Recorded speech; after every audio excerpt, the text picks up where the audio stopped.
রাত্রে 25 ডিসেম্বর রাত্রে এখানে চুরি হয়েছে সিমেন্ট চুরি হওয়ার পরে যে শোনা যায় আরো 3 জন লোক আছে চুরি করছে বিপুলনাথে চুরি করার পরে বিপুলনাথে দরিয়া নিছে।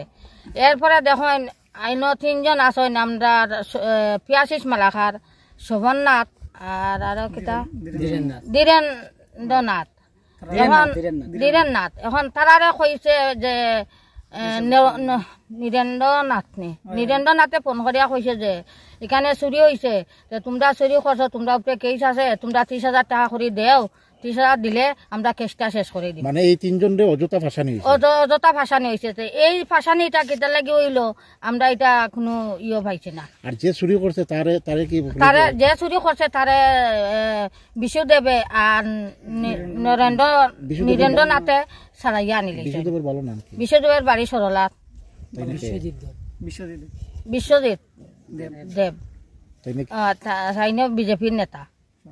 সারাইয়া আনছে, তারা যদি সারাইয়া আনলো তারারে বিপুল নাথরে যে চুর সারাইয়া আনিয়া আমরা এই যে নাবালিক 3টা মানুষ আছে গরিব এখানে নিয়ে তারারে 10,000 টাকা দাবি করলো কেন আমরা তো এটা বুঝছি না।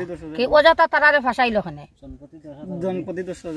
জনপতি 10,000 করে 30,000 টাকা তারা দিত। এইখানে এখন কি চাইতাম যে এখানে তো খাস চলে যাতে আর চুরি উড়ি হয় না, সুন্দর মতে খাসটা হয় আর এলাকাবাসী এটা খাসটা দেখতে দেখলে একটু ভালো হয় আর কি।